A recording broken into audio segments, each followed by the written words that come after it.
We will begin our forum today with candidate opening statements, and we will start with Josh Svaty.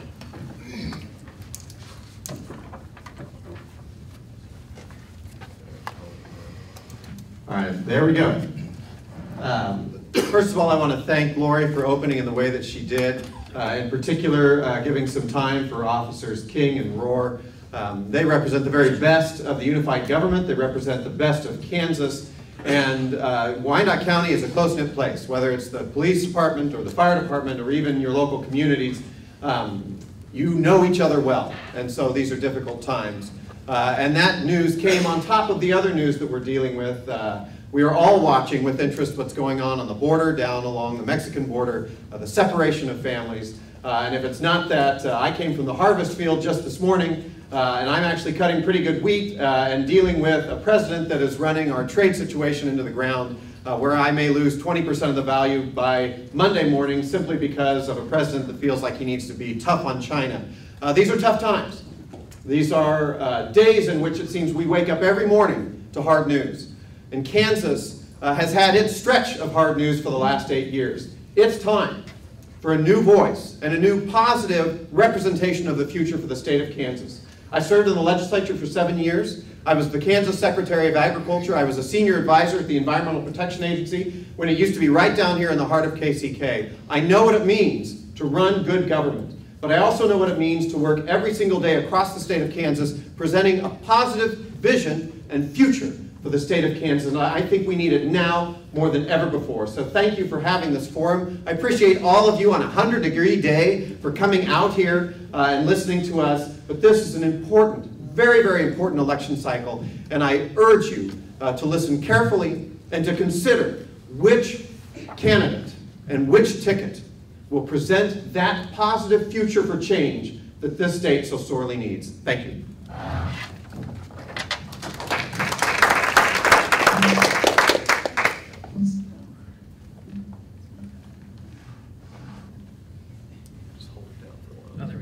Hi, my name is Jack Bergeson, and I'm a candidate for governor.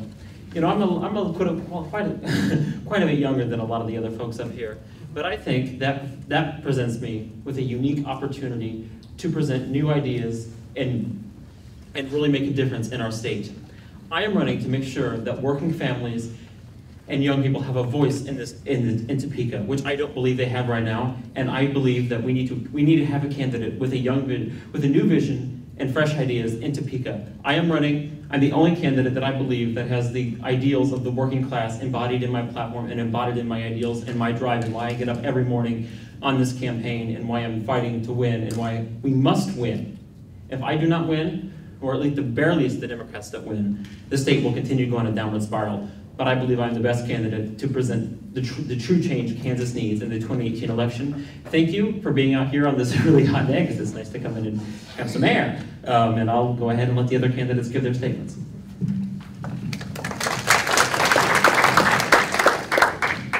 Well, certainly I agree. Thank you for coming out today, and certainly for joining us here and giving us an opportunity to talk to you about our candidates. And so certainly I think everyone in this room is appalled at what's going on in Texas, and certainly we have had generations and generations, and I was just thinking yesterday, and I even published something on my website, brewerforkansas.com, about how this has actually happened from the very beginning of times of slavery to the Native Americans, to the Japanese. Where do we stop? And I think it's us that have to be appalled at what's going on, and we need to speak up and say that enough is enough, and we don't approve of what's going on nationally. My name is Brewer. I'm former mayor of the city of Wichita, the only Democrat that's ever served 2 consecutive terms as mayor, which is an 8-year term. Started out as a community activist working in my community. I've been married to my wife for 38 years. I have 13 grandchildren. I have 4 children. And my children are most of them been educated here in the state of Kansas and in public schooling. As we look at what's been going on in mayors, I've seen a lot of unintended consequences where they might have thought that they were going to be good, but then after the session's over, we find out that they're very bad. They affect our families, they've affected our communities, they've affected our homes. And so that's something that's really passionate to me. And I figured at some point in time, we have to say enough is enough, because corporate America is continuing to grow, but the middle class and lower class are continuing to go down. And so we have to stop individuals from doing this on our backs. And so the only way we're going to do that is we start speaking up. We give everybody an opportunity to have a place at the table, to have a voice, and have representation, true representation. Not representation, you sit there at the table and you keep your mouth shut. Representation of where you can give your ideas and your opinions, your views, and we can actually work to help you to be able to improve your community. And we have to change it to where we as policymakers understand that we work for you and that you're not there just for us. And so by doing that, I've seen that as mayor of the city of Wichita, the largest city, and I'm working to be able to do that. We have to have new change here in the state of Kansas, and you can do that by electing Carl Brewer as governor, as the next governor here in Kansas. I'm going to try to avoid that pointing finger. Anyway, I'm Laura Kelly. I'm a state senator. I'm also a wife and a mother. I grew up in a military family, but 32 years ago, my husband and I decided to come to Kansas to make it our permanent home because of the strong sense of community one feels in this state and the great schools. And I am running for governor because I want to ensure that every Kansan, no matter who you are or where you're from, has the same opportunity to succeed that my family had. You know, the last 8 years have been tough, as we're fully aware. Sam Brownback and Jeff Collier have really devastated this state. They've decimated our schools, they've damaged our economy, and they have left us in a period of crisis and turmoil. This is a time when Kansas needs a strong, experienced leader who can put us back on track, get into the governor's office, and on day one, get to work using the relationships that I've developed over the last 14 years to put us back together. You know, when Sam Brownback cut schools, the largest cut in the history of our state, I fought back. You know, I led the charge to increase funding for early childhood education, doubling the number of kids who are able to go to kindergarten ready to succeed. I will continue to do those kinds of things as your governor. I look forward to this conversation today.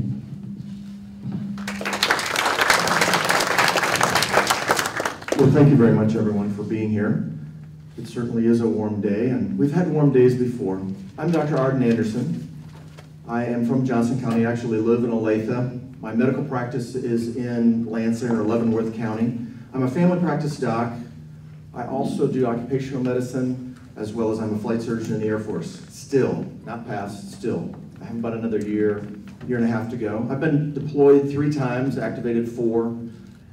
My first time was after 9/11. I know what it's like to be in the combat theater, have to address issues, PTSD, suicide, all of those kinds of issues.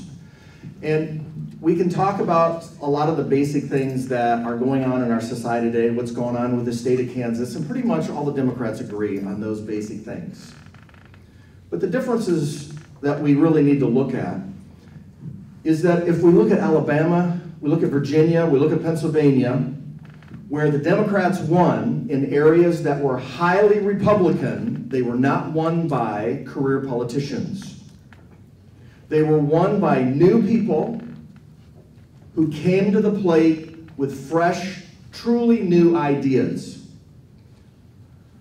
We also have significant issues that need to be overturned. Healthcare in Kansas. I deal with Medicaid every single day. And it's amazing to me, I hear the politicians tell me how Medicaid operates. Really? How many patients have you seen? I see patients every day. 1/3 to 1/2 of my patients are Medicaid. I have some homeless people that I take care of. Every day I hear, no doctor, that's not medically necessary. No doctor, that's not medically necessary. I know what issues need to be turned around in this state, and I have the actual physical training in order for that process to occur. And politics as usual, Democrat or Republican, aren't going to change a thing. Thank you very much, and we'll speak later more. Thank you. I would like to remind everyone to please hold for applause until the end of the forum so we can keep the time moving. Thank you. Question number 1. Wyandotte County is one of the most diverse counties in America. How has your campaign worked to engage voters in Wyandotte County, And how will you incorporate the specific needs of the county's diverse population when making decisions for the state? And we will start with Jack Bergeson. I think you have to look at all corners of Kansas when you're looking at what policies will work for everyone. And you look at urban counties like Wyandotte County and Sedgwick County, and their needs are different than the rural counties. And you can look, you look at the needs, and I think one of the many things that I think you look at the urban areas especially, one of the things my campaign has made a big issue is raising the minimum wage. This has been, especially in urban areas, you have a lot of employers who could be paying more. They're very profitable, but yet they pay their employees less than they could, and that means people have less money to provide for their families and to provide for themselves. If we are able to raise the minimum wage to a living wage of about $15 an hour, not only will people be able to live a comfortable life, we will also people will have more money to go spend in the economy to help grow the local economy. And I think this is one of the better things we can do for the urban areas. Also, in terms, you have to look at transportation. I am a big advocate of creating intra and intercity rail transportation. Kansas City should have a metro system, much like somewhere like Chicago, or even more cities that are building them more recently, like Dallas. We need to look at finding ways so people who live in more economically depressed areas can get to the areas where there are better jobs without necessarily needing to own a car. So I think we have to look at ways that we can help people grow the economy, and I think that's the best thing we can do for the rural areas. Thank you. Urban areas.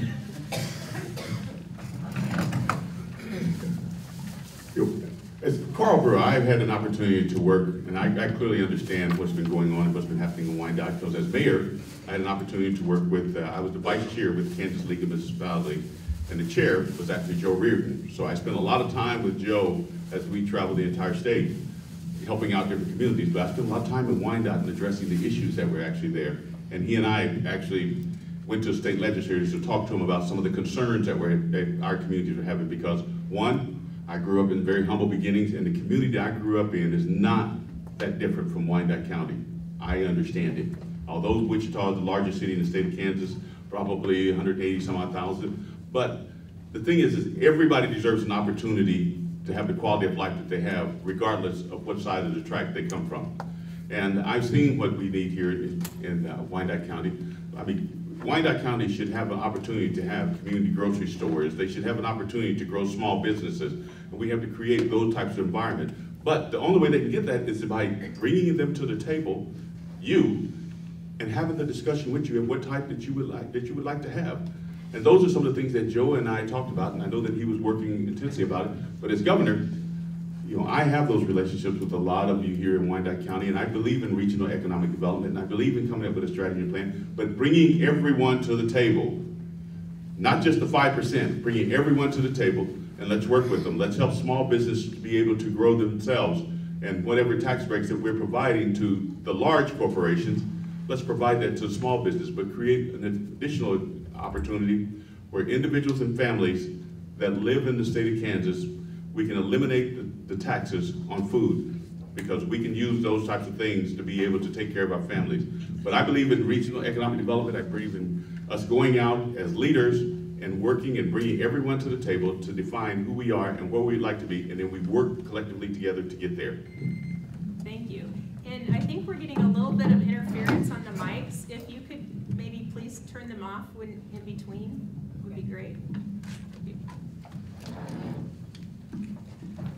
Well, I think the mayor said something important, bringing everybody to the table. That's always been the way that I've operated in the 14 years that I've been in the Senate, even before in my other career. I believe it's important to include people around the table, particularly when we're discussing issues that are going to impact them or their communities. But I think a lot of what we need to do to impact not only Wyandotte County, but our entire state, is to reinvest in the kinds of things that we know make communities thrive. Education is absolutely essential. We need to make sure that our school funding formula is not only adequately funded, but equitably funded, so that schools are needed get the extra help that they need. We need to expand Medicaid and make sure that our folks in our towns, whether it's Kansas City, Kansas, or Stafford, Kansas, have access to quality health care It keeps your workforce more productive, and obviously it builds your economy because it brings good jobs in there. Then the other thing I plan to do is to revisit, if you all remember the HOPE Act, where we essentially dismantled our social service safety net for our vulnerable families. We will not just let that sit. I will go back and address that, and we will try to put back into place some of the safety net that was there, whether it's cash assistance, food stamps, child care assistance.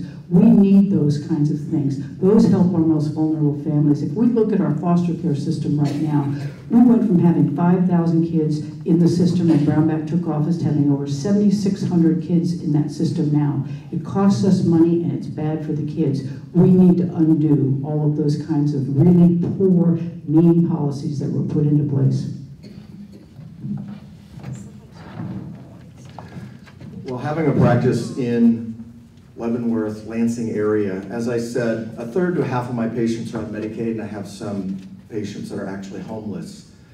One of the things that I see with particularly the urban areas where we have a high number of low socioeconomic folks, healthcare is the #1 issue that we have to address. There's 386,000 people, according to statistics last week given in Overland Park, still in Kansas. In addition to that, we have to understand that those folks are not getting rich either way. Because we hear that from the Republican side a lot of the times that, oh, folks that are on assistance, oh my God, they're getting rich. I can tell you somebody making less than $1,000 a month is not getting rich. We have to have mental health care.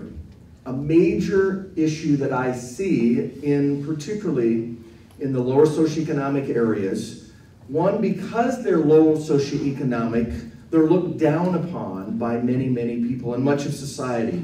There's a tremendous amount of depression, there's a tremendous amount of anxiety, there's a tremendous amount of fear. And many of those people have ability to work, but the problem is that so many of them are actually afraid to get out and do anything. Literally, some of them are afraid to leave their homes. Mental health care is a major issue with them. And why is it they're so afraid? Because we have so much violence in many of those areas, which means we also need to address the prison system. We need to address the whole issue of recidivism, which means we need to deprivatize the prison system the same as we need to deprivatize Medicaid. I know how to do that, and that's one of the first things we will do in my administration.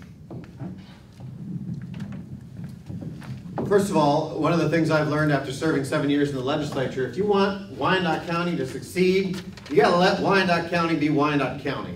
And they have wanted, the unified government here has wanted to set its own prevailing wage, and all they're saying is, hey, if we're going to spend taxpayer dollars on projects, we should make sure that the contractors doing that work are paying a fair, equitable wage, and it's been the state that's standing in the way of that. If Wyandotte County wants to set its own prevailing wage, let them do it. The other thing I'd be big on, we need to stop the border war between Kansas and Missouri, robbing jobs back and forth. We're not gaining anything. There's a moment going on in the broader Kansas metropolitan area. We see cranes everywhere. Kansas City, Kansas, the Wyandotte County portion of the greater metropolitan area should be a part of that. We should be seeing cranes everywhere around here as well. And I look at the Fairfax district, that is the beating heart of the industrial center of the broader metropolitan area. We should be doing everything we can to see the broad success of the entire metropolitan area, because as Kansas City succeeds, more and more work, more and more jobs will come into the area, and Wyandotte County already knows we have everything we want to offer people. We've got abundant space, we've got an incredible workforce, we're here, we're ready to do it. We just need to make sure that the magic that's happening all over the metropolitan area keeps happening, and we're not trying to cherry pick jobs and spending taxpayer dollars back and forth across the state line that may yield us nothing. And then finally, we have to make sure as a state that we are allowing the KCK school district and then the other school districts in Wyandotte County to truly succeed. We know that when we passed the 92 school finance formula, the very last provision they added was the at-risk weighting. It was done specifically for Wyandotte County and the KCK school district because this is such a unique and diverse school district. It needs a little extra attention from the state. That's not lost on me. I don't know, I think it's 38 or 39 different languages spoken in in the KCK USD 500 school district. It's incredible success that's coming out of there, but we have to make sure, I got the pointing fingers, so sorry about that. We gotta make sure it keeps going.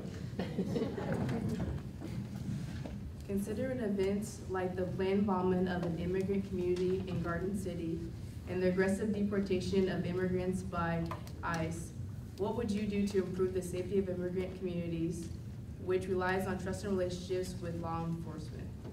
It will start with you, Burrow. The issues that, correction. Hold a finger. The issue we talked about the immigrant community that's primarily in Western Kansas, it's not just Western Kansas. It's all over the state of Kansas. It's all over the United States. Now, one of the things I did as mayor of the city of Wichita, I came in and I told them that we would have everyone an opportunity to be at the table. And so I brought everyone to the table. But the immigrant community, I could not get them to come to City Hall. So what I did as mayor and as the leader, I took City Hall and every department to their community to talk with them. And when I did that, we had several hundred that showed up just to give their opinion.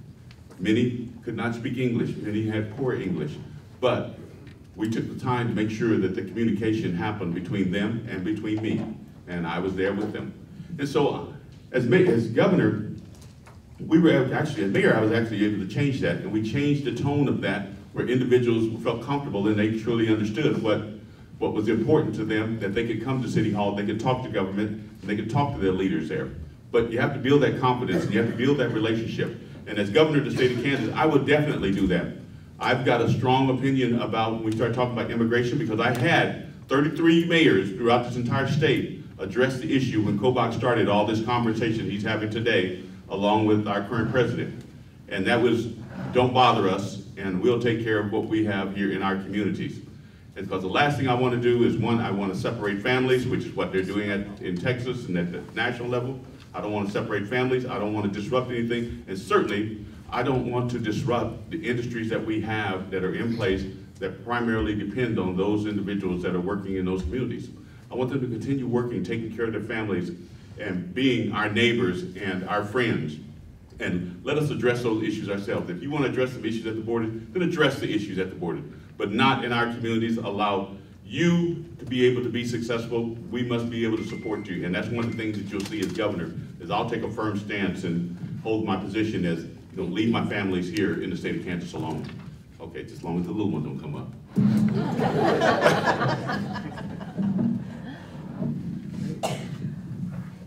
Well, I agree with the mayor again, that we need to really change the perception of Kansas. We need to become a welcoming state. And the first thing we can do to ensure that people start to see us differently is defeat Chris Kobach in November. The second thing, I have been very disappointed in the governor's office not speaking out. It's been deafening silence from our governor's office as these children are being put in cages, and we're hearing nothing. What we're seeing is a letter recommending Trump be nominated for a Nobel Prize. That's what our governor has been doing. Not standing up for Kansans. These immigrants are Kansans, and they're not standing up for us, and we really do need to change that. I'll also work much closer with the business community. It's our business community that are really the largest champions of immigrant labor. They get it. They understand, and it's not just Southwest Kansas. It's all over Kansas, where they absolutely have to have that labor. And we need to work with our congressional delegation to finally push them over the edge and say, okay, get a comprehensive immigration reform policy in place. It's important for Kansas, it's important for the country, and we must have you do that. We need them to do their jobs.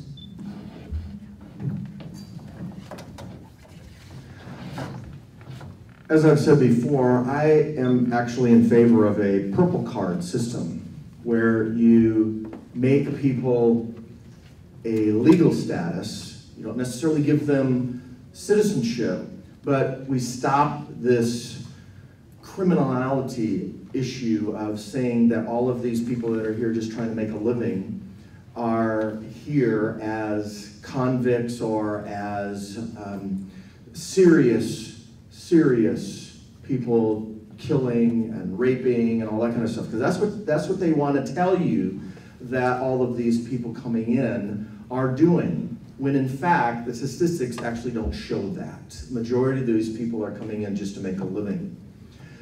I did a number of years of consulting in Mexico, and I remember one of the farmers that I worked for a little while was complaining one day because he had to negotiate up with the folks down there working in the fields, tomatoes, cucumbers, and peppers, to $6 a day.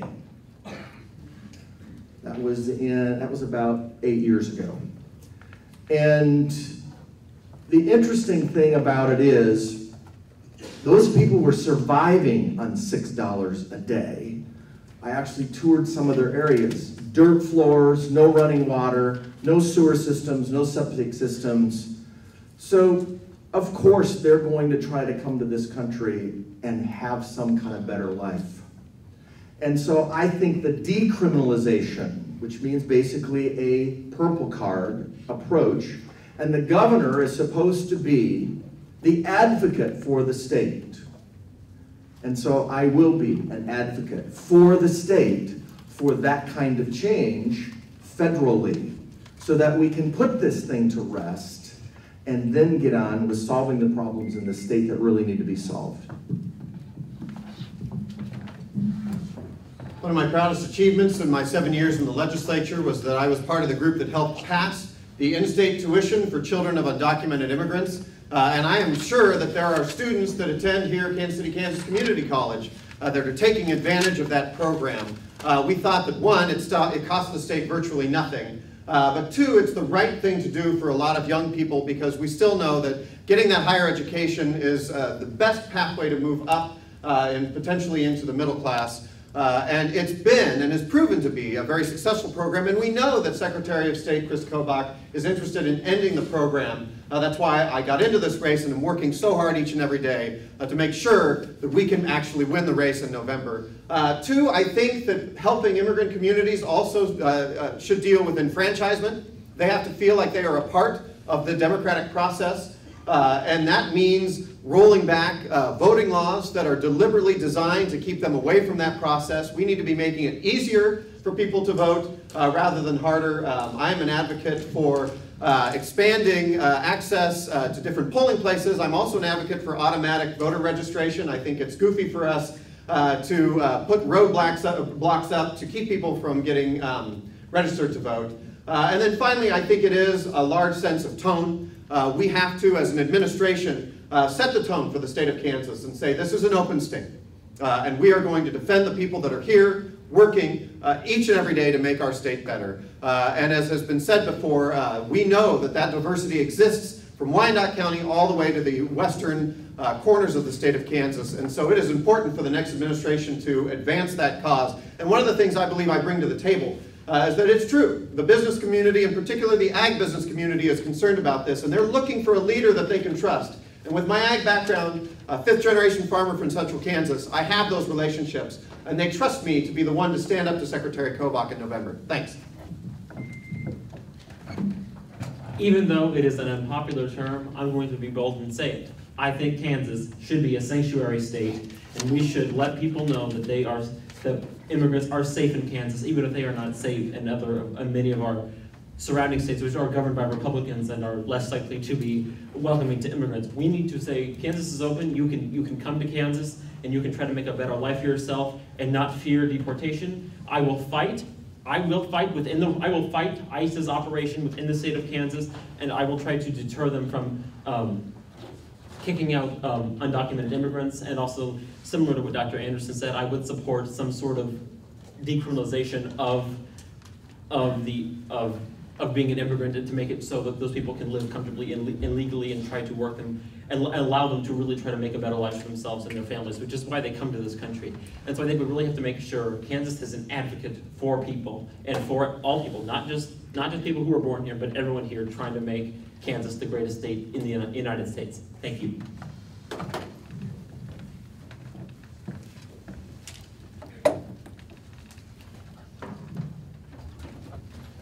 Question 3.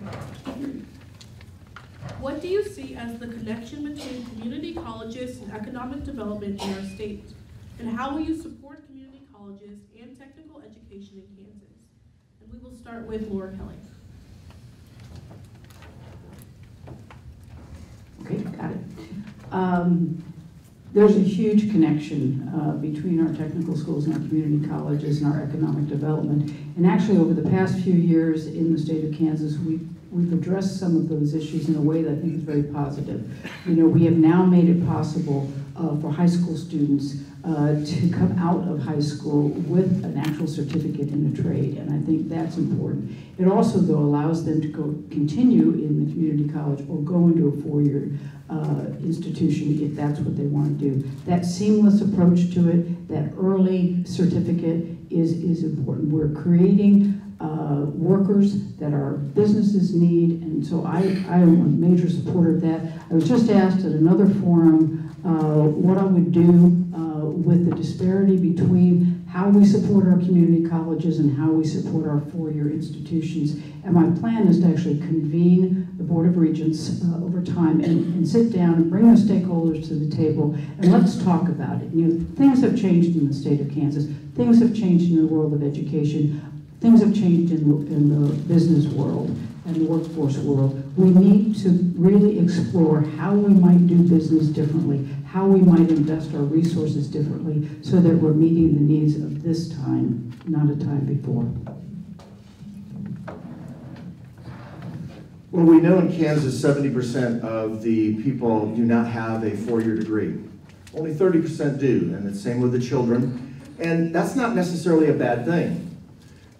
Part of that whole process is really getting people ready to go into the workforce. And community colleges, as well as the in high school accreditation, helps them to actually go into a job and a trade, actually, for many of them, apprenticeships, and we have to have businesses come in to help us with that, so that young people who really don't want to go to college can still make a reasonable living. And if you talk to a number of the various different trade labor unions, whether it be the electricians or the pipe fitters or the sheet metal workers, their trade programs, taking young people straight out of high school and training them over 4, 5, 6 years, depending on what their program is. There's some academics involved that they have to take from the community college, as well at the same time they're going to do hands-on work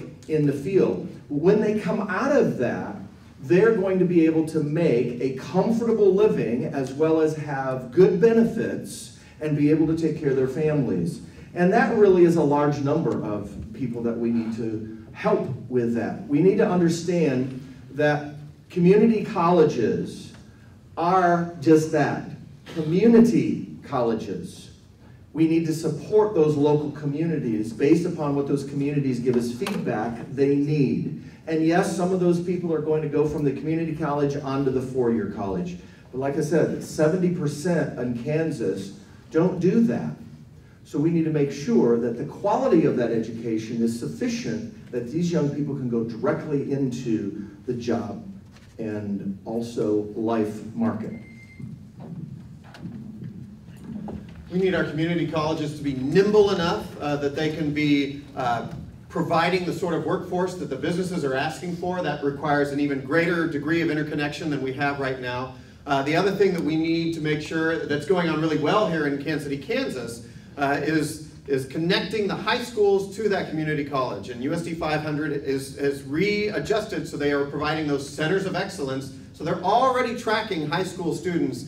So if they want to be engineers, they're going to go to an engineering high school. If they want to go to liberal arts and sciences, they're going to the arts and humanities high school. And that, I believe, will help connect kids through the community college arena, because they're going to know before they even start making decisions about colleges what direction they want to go in. The other area that I think is the next frontier for community colleges, we have to focus on entrepreneurship. The workforce of the future, the workplace of the future is changing. More and more millennials want to sort of create their own job.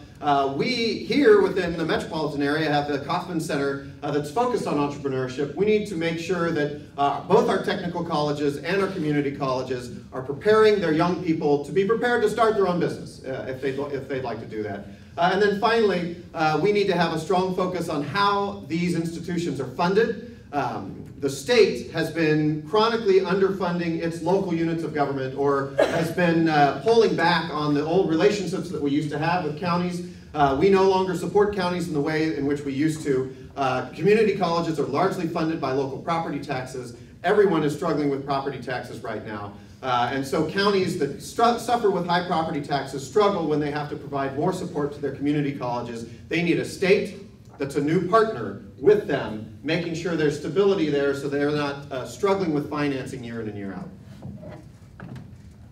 I think one of the best things we can do to help sure that students who want to continue education after high school, that want to be able to do that can. I think one of the biggest things we can do is incentivize it during high school. So what we can do is we can provide programs so you can accrue community college credit in high school and technical college credit in high school. So by the time you get your high school diploma, you already have credit and you are already working towards that degree, so you feel more incentive to continue on, which I think could help a lot of people continue on to get higher paying jobs. As well, we have to make sure that community college remains affordable, and so we have to look at ways that the government can help subsidize tuition for those students who may not even be able to afford community college, but they have the dedication and drive to want to get that education. We have to make sure that it's available to all students, and that will be one of my biggest priorities of making sure that students that want to continue education, whether it be in a four-year institution or in a community college or technical college, that it is affordable and it is reasonably priced so that people can do that, even because a lot of people right now, even if they want to continue their education, they can't afford it because it's just, college tuition is too damn high. Thank you so much.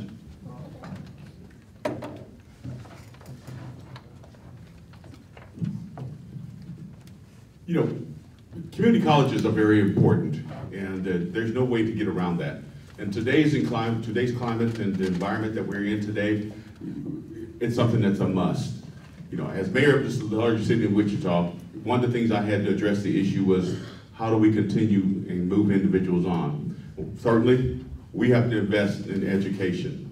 If you don't invest in education, it doesn't matter what happens at community college because they're not going to make it in community college. We have to invest in education. We have to invest in early childhood development. Those are things that we as a state of Kansas must do. Now, once we get them to that point, then we work with the community and find out what are the needs. But then we work with the community colleges and we start moving them through the process through high school and encouraging them and allowing them to be able to take various different classes. But then not all students will go to a four-year college and not all students will go to a community college or a trade school. So work the two together, and that was one of the things I did as mayor, is work the two together in working with the state of Kansas and come up with a trade school so we could teach individuals a trade. Then they could go ahead and they would earn an adequate wage, and they could earn an adequate wage, and then they could go on and they could do that, and then they could make a decision whether they want to go on to a four-year college or not. But while going to the trade school, they had an opportunity where they were actually getting credit through the community college as to what they were actually doing. And some of them received their associate's degree by doing it that way. That was an incentive for them to move on. And in corporate America, one of the things, and I retired from there, one of the things that they look at is as progression comes on, individuals become more inspired, feeling more confident in themselves, they want to move up, and they can go on and they can take those additional classes and go on to a four-year degree. But the thing is that we have to set the tone and we have to prepare them for that. And it starts in the early ages, in preschool, and educating them on to where they actually make it up to high school and either junior college or four-year degree. Which state level agencies, social programs, or legislation do you think are the most important for addressing poverty levels in Wyandotte County? We will start with Arden Anderson. Well, as I said to begin with, healthcare is the #1 issue. It's the #1 issue not only in Kansas, #1 issue nationwide now. So the one agency that we have to address is the agency that's overseeing healthcare in Kansas. And the first thing we have to do is deprivatize that system. The next thing that we have to do is actually move towards demanding that we're able to negotiate drug prices, lab prices, and radiology. We should be able to purchase those things wherever it is that we can purchase them the least expensive. Once we address then health care, that includes mental health care, we then have now the backbone upon which we can address our other social issues, which include also the children problem. You have to have health care in order to take care of children. You have to be able to take care of runny noses or birth defects or whatever issue it might be for those children. And at the present time, we don't have that. There's something like 36,000 children in Kansas right now uninsured. So we have to start with health care, get that process in place, and what most people don't talk about is the cost of health care. All they want to do is expand something that is a Kobach-Collier issue. Kobach and Collier are the ones who actually privatized that. So all my colleagues want to say, well, we just need to expand that. Really, we're going to expand the Collier-Kobach program. No, we need to reverse that first so that the money is better spent and actually gets to the public. That's the problem. We waste nearly half of the money in the Medicaid program. Australia spends $4,300 per person. We spend $8,700 per person on Medicaid in this state. One, we need a head of the Department of Children and Families that's a true Kansan, dedicated to serving the state and making sure that they will not rest until that agency tracks down the children that they serve and knows where they are and begins the long process of reinstituting trust among the people of Kansas for that agency, because it's lost. Because frankly, it's been sad day after day to see sad news coming out of the Department of Children and Families. Second, we need a CanCare system that is functioning in the state of Kansas, where we don't see millions of dollars evacuating the state and going to private companies outside of the state of Kansas. And we need a system that is asking the difficult questions of the public health data that we are seeing. Wyandotte County showed up on the list of having one of the highest infant and maternal mortality rates in the country. And the state basically shrugged its shoulders because they're so busy putting out fires throughout the rest of the state government that they didn't do anything about it. That is what constitutes a red flag. We need to be asking, what's going on in Wyandotte County that the maternal mortality rate is so high, and what programs can we do and institute to make it better? We have to have agencies in place with the correct secretaries that will stop what they are doing to say, let's find a solution to the public health problems that we know exist. And then finally, there are some simple things that we can absolutely do better. My wife is privileged enough to serve on the board of Harvesters, they're the largest food network serving the Kansas City area, but they also go all the way up to Topeka. It is easy, this is so embarrassing for me as a Kansan to say this, it is easier to sign up for food stamps and help in Missouri than it is in Kansas. It should be easier for us to do anything in Kansas. We should be working overtime to make sure that our programs and our documents and our paperwork that are for people to get help are certainly easier than the surrounding states. We have to make that better for the people that we serve here in Kansas. I think, healthcare is the most important issue in terms of making sure people are able to rise out of poverty, because, you can't go to work and you can't go to school unless you're healthy. So, I'm of course a supporter of we need to make sure everyone gets healthcare by expanding Medicaid, but not only that, I looked at something I call the Nevada plan, which last year the Nevada legislature passed a bill that would have allowed people that were not eligible for Medicaid, but yet could not afford private insurance, to buy into a public option so those people in the middle can still get covered at a reasonable price. We need to implement a similar system so that we can have, so that our people can, there's an affordable option for healthcare until national single payer is passed, which should be the ultimate goal of the federal government, and I will work with them when such a plan is passed to help implement it within the state of Kansas. Also, I'm going to go back to a few of the other things I said very quickly that I think will also help with economic development. Is we need to reinforce public transportation. I think that is one of the biggest helpers of people being able to get out of poverty. And also, we need to look at one of the systemic issues. You look at, especially in urban areas, you look at drug reform. I think my policy of legalizing marijuana and tax and regulating it, not only will that money be able to go to the schools to help people go to school, you will also make sure that there is less arrest for drug crime, which oftentimes rips the parent out of a home, which can hurt children's ability to succeed in school. So we need to make sure that the government is equitable and is doing everything it can to make sure that the people in urban and rural areas are able to succeed. Thank you. Well, I strongly believe that every single person should be entitled to some form of health care, adequate health care. And you heard me say I grew up in Kansas. I grew up in very humble beginnings, but I can assure you that I was in the military before I ever figured out that there was a such thing as health care, because that was something that individuals in my community could not afford. We need to have every person to have an opportunity to be able to have health care, and it's our responsibility as human beings to be able to do that.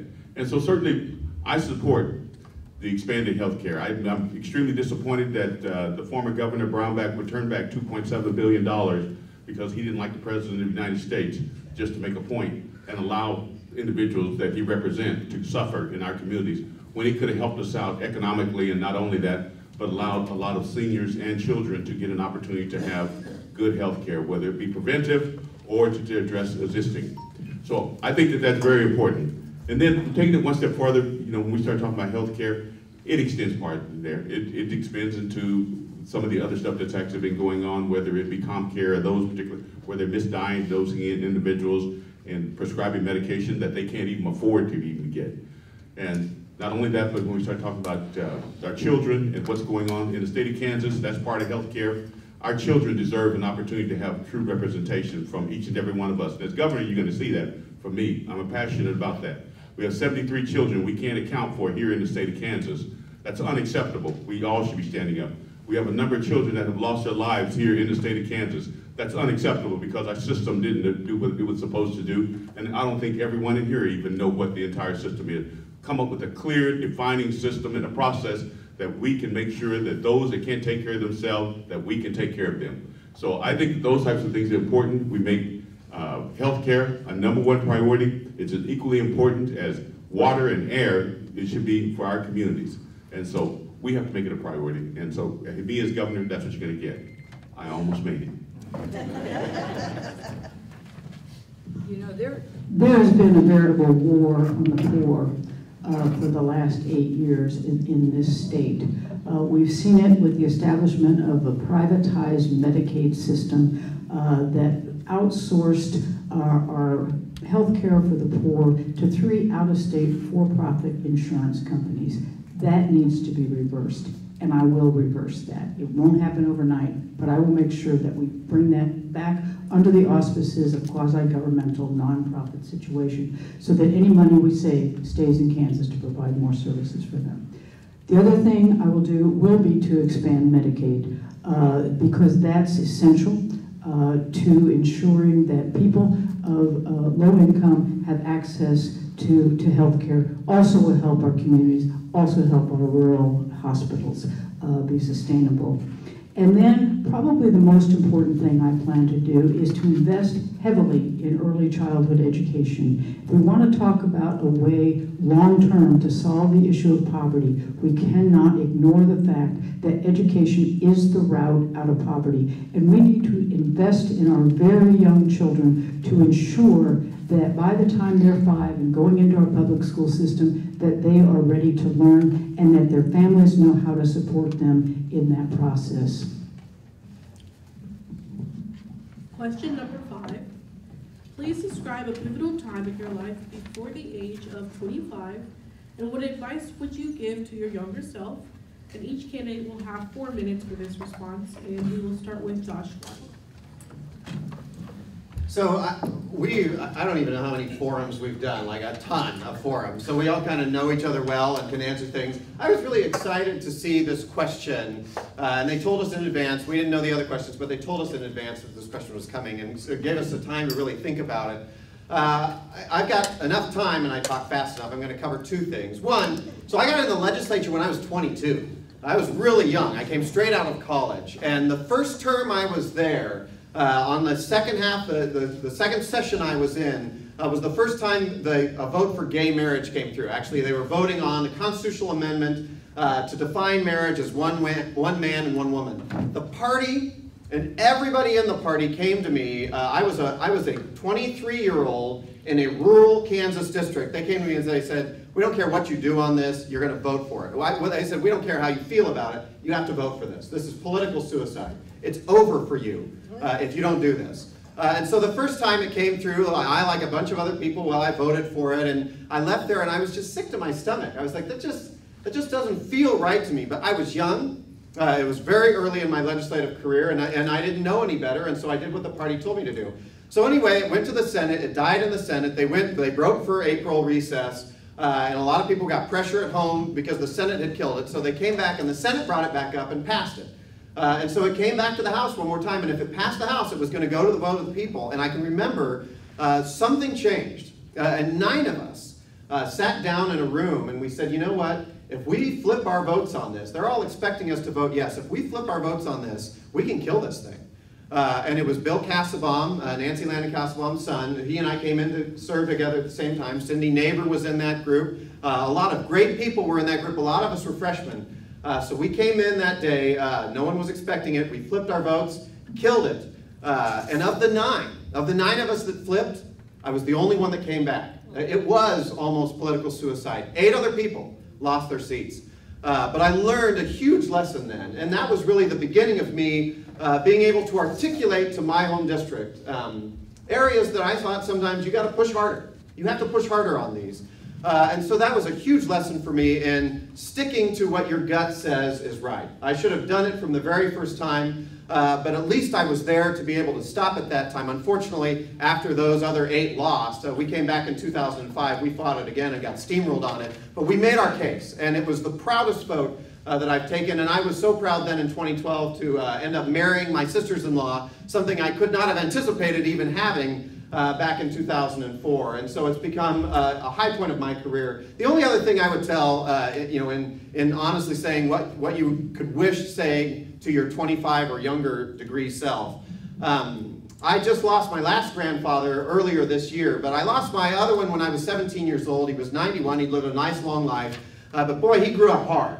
He didn't even put a crop in 1936 as a farmer because it was so dry. He used to take his winters and go to Chicago and cut hair and pull teeth out of cadavers to make enough money to farm during the Depression. I talked with him a lot, but it's never enough. It's never enough when you're spending time with that kind of institutional memory and learning.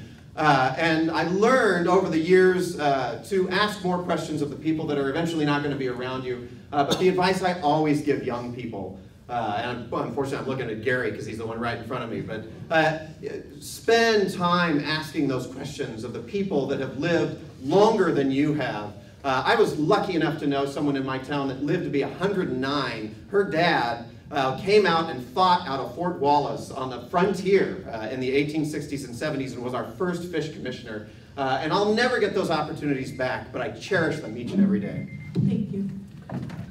This is an interesting question for me to answer because I have a lot less time than the other candidates up here. So I'm going to answer this question a little bit differently, but it's just what I feel like I have to do. When I began this campaign over a year ago, no one knew my name, no one knew my story, but I decided I'm going to do this anyway. I felt a dedication to the people of Kansas. And I started going to these mini events just like these in every corner of the state, from Wyandotte County to Colby to Dodge City. And I'm like, we're going to do this, and we are going to try to make a difference. And I've been, I've talked to people, I've walked in parades, I've seen every kind of thing, and it's a brilliant thing to see people come out for events like this and to talk to people, because when you talk to people, You know, that's one of the greatest things about this campaign, is I have talked to so many people and I've really heard what makes people hurt in the Brownback era, and that's why I'm running, and that's why I believe I'm the best candidate, because I am running to change the policy of the Brownback era, but also provide a lot of, because you know, I take a lot of my conversations with people that I've had across the state, and that's what I champion for, and because that's what I believe people, you know, I'm a fighter for the people. This is not about me. If I had, you know, if it was up to me, I probably wouldn't be doing this, but it is, I feel a calling. And I really felt that since I was watching, you know, I think after Brownback won re-election, I'm like, I have to do something. And then when I found out I could run and I could make a difference for my state, I made the decision to do it, and I have never been prouder, because I've been seeing people come out to these events and listen to all candidates and make an informed choice. And I thank you so much for being here today. I don't know if I got a closing statement, but thank you so much, and I really think that, and if I give any advice to you, and I'm going to give some advice too, get involved. It is great, because people need to get involved in politics, or just in their community in general, because if they don't, you know, people will continue to run the show. They don't really have a stake in it. But if people that have a stake in it run for office, get involved in community organizations, that's how we make a difference. And that's my plea to everyone here.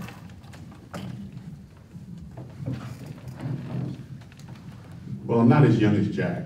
My memory is still there. You know, what do we do? You know, when I was 20 years old, and so I grew up in a single-family household, and my grandmother and grandfather helped raise me. But what a lot of people don't know is that during that time frame, my grandfather, I'm a first-generation Kansan, and my grandfather moved his family here. They were sharecroppers in Oklahoma, in southern Oklahoma, and they actually picked cotton and things of that nature. And he left his family, and he came to the state of Kansas looking for a new opportunity, and he got a job working at Cudahy Meatpacking Company, and he eventually ended up getting enough money that he could bring his family. And when he brought his family, certainly that's when my mother was actually able to come, and they were actually able to stop picking cotton and go to school, and so they went to school. They went to unfunded schools, and so primarily schools that only African Americans went to, and that was there in our community. And so one of the things after I was born, you know, my family was in a pretty bad accident, and several people lost their lives. I was one that came out with a minor scar on my face. But I had to stay with my grandparents for an extended period of time because my parents were in the hospital. But one of the things that my grandmother taught me all the time was to always be considerate of other people and not just think about yourself. And so I went through my entire life with that value. And as I become a teenager, and they started busing, and I had never been out of my community and went to a white community. And my grandmother told me, she said, don't worry about and don't judge individuals by the color of their skin. You treat them as if you would treat me.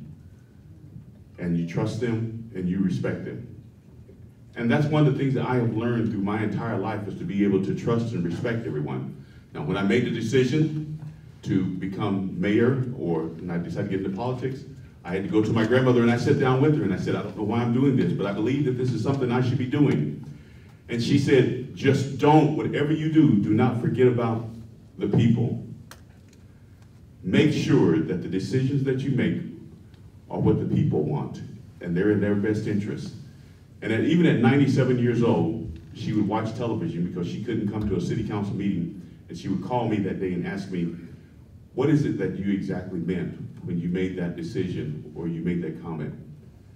That's the type of person that I have learned to be over the years, is make sure that I respect individuals that come from various different walks of life. I certainly understand why the Latino community are trying to make a difference, because if you can only make $5 a day and you see someplace you can make $15 a day, would you risk your life for your family to go ahead and do it? And the answer would be hell yes. At a moment's notice, I'd do it. I'd do it myself today if I couldn't get it here. And so that's why I'm passionate about people, I'm passionate about communities, and I'm sensitive when I see injustice being done to individuals and to families and to children and to seniors. I'm sensitive to that. And one of the things in my policy and under my administration, that would not be tolerated at any point in time. Anyone's rights will not be violated in any way, and I'm gonna pay close attention. And I've seen the game be played where if they can keep the door open, then they're gonna come through the door later. No one's rights will be violated. And I'm fortunate that I was able to get Chris Marr. I don't know where Chris, where did you disappear to? There he is. He's my running mate. He's mayor of Gardner, and he has the exact same values, the exact same beliefs, and he's seen the exact same things that I have seen. We both love human beings, and we believe that Kansas can be a better place. And our administration, that's what you're going to see. You're going to see true leadership, and you're going to see a team that can beat Collier and Kobach. And I made it.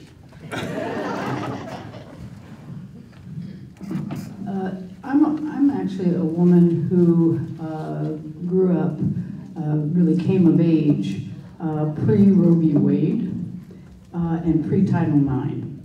Okay, Title IX was the gender equity on college campuses, which required them to do things like have sports teams for women. I loved sports when I was a kid. You know, my ambition was to replace Mickey Mantle in center field with the New York Yankees. And I wasn't kidding, I really wanted to do that. But that wasn't possible. There were a lot of barriers placed before women back in those days. And I think if I have one regret is that I allowed those barriers to influence some of the decisions I made pre-25. You know, I felt that it was expected of me that I would go to college, but that I would marry shortly thereafter, and I would begin a family. And I always thought that that would be the end of my life. So I really should have been a lawyer. I should have gone to law school, but I chose not to because I didn't want to spend those years between 21 and 25 still in school. I wanted to go live a little before my life ended when I got married. So, you know, if I can look back, if I can say anything to the young people in the room, you know, we've all had barriers placed before us. You know, there's hardly a group that doesn't ignore them. You know, find people who will work with you to help you find your dreams and follow them. Because I don't want you to be all grown up like me and regret that you made those decisions. So just live your dream. Do it.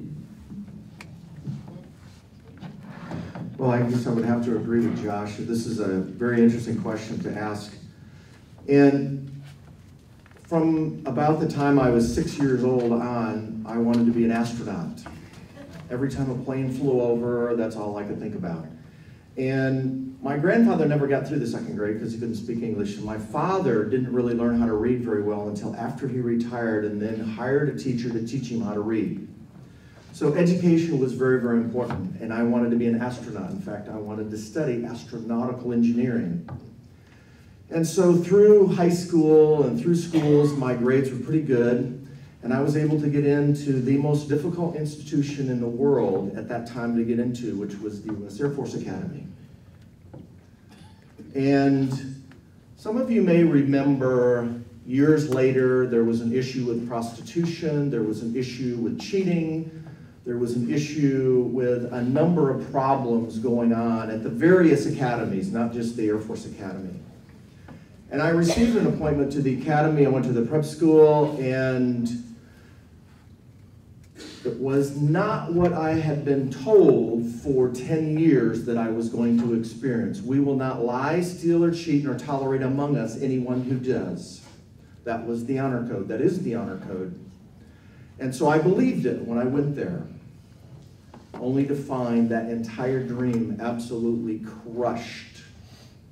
A very good friend of mine who, his father actually flew in the Berlin airlift, was a one-star general, had his life threatened by an active duty captain because he turned in another kid who was cheating. So I decided not to return. Now, if you don't know anything about the service academies, and particularly the Air Force Academy at that time, this is a full ride scholarship, plus you get paid every month. In the top institution. It was, at that time, in the 1970s, the Air Force Academy was the most difficult institution to get into. My mother would hardly talk to me for a year, literally. because in her mind, and many of you are mothers, what would you think of your son who had a full ride scholarship to the top institution in the country, in the world at that time, turn it down and leave? And it was a very difficult decision for me, a very difficult decision. But I didn't stop. My parents continued to encourage me, get education and so on. Of course, my mother wasn't very happy, and finally she did talk to me. But I eventually went on to Arizona and actually went into agriculture first and got a degree in ag education. Started out actually in engineering. I was pretty good in math. And eventually, though, taught school at the high school level. I taught vocational agriculture. And then got more into agronomy and so on. I was an exchange student in the Netherlands. And then became a consultant, traveled quite a bit. And then eventually one of my professors, Phil Callahan from Florida, said, I think you need to go to medical school. So at age 34, I went to medical school. And over the years, I've looked back and said, gee, if I had stayed at the academy, I would have been flying F-15s or F-14s for the Navy, one or the other, but I wouldn't have done any of the things that I'm doing today. I probably would not be a physician. I wouldn't have taught school. I wouldn't have traveled around the world as much as I have, and I wouldn't have written 5 books on those subjects. So what do I say to myself today? You still have to follow your gut. And if it's not right for you, other people may not understand, but you're the only one that's going to have to live with it in the future. Thank you. At this time, we will have each candidate make a few closing statements, beginning with Carl Brewer.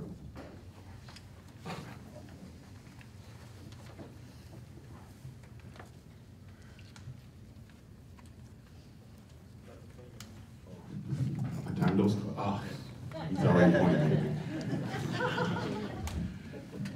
You know, what this election is going to be about is which one of the candidates can beat Kobach and Collier. That's what it's all about. You have some good candidates here. First time you've had it in decades. And the thing is that which one can actually do it? So certainly it's going to have to be someone that can get Democrats, Republicans, and independents to work closely together. As mayor of the city of Wichita, the largest city in the state of Kansas with 180,000 plus individuals, I've already done it and was successful at it. And I did it during the worst recession in the history of this country. We addressed the issues of economics. We addressed the issues of healthcare. We addressed the issues of homelessness. All of those things. We even addressed issues of water, not only for the city of Wichita, but for the entire state of Kansas. What individual understands each and every one of these communities?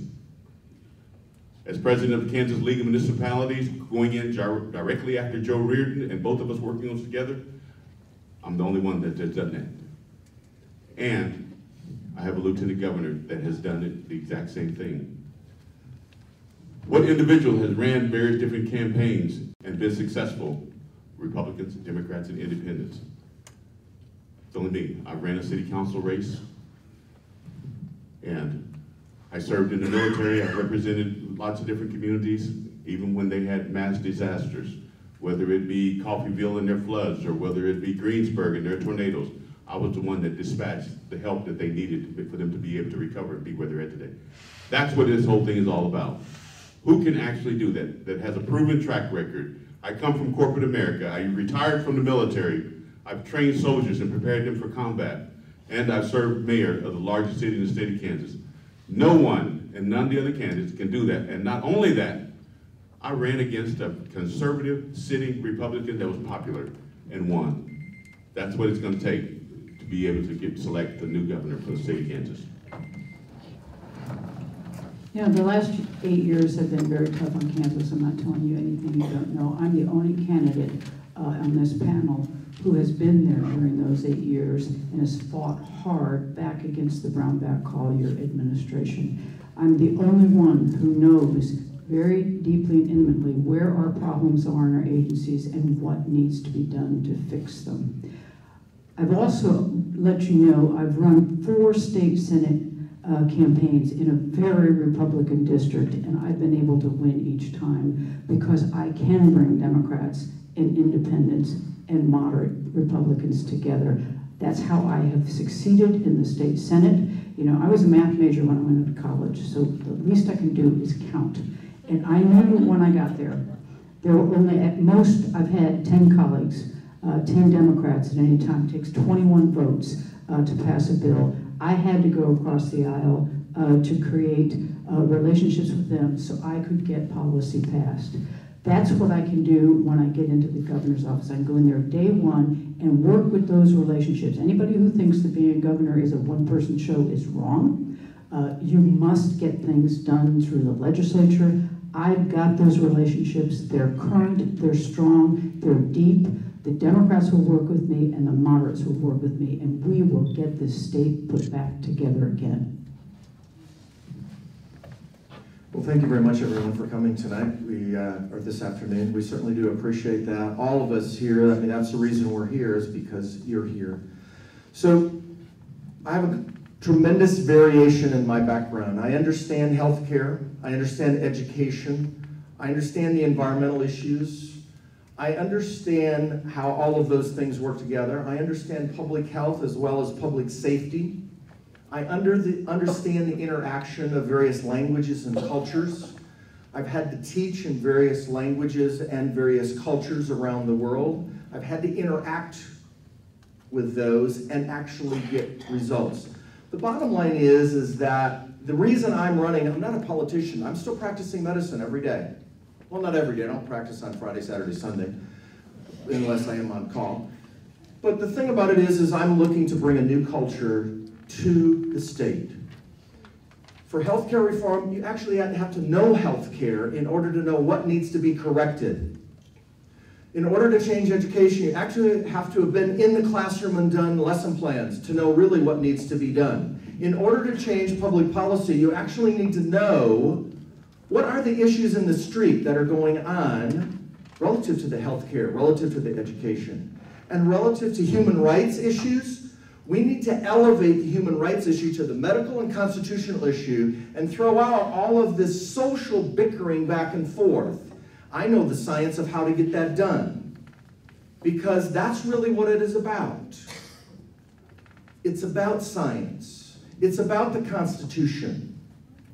Article 1, Section 10 of the U.S. Constitution says everyone has the right of contract.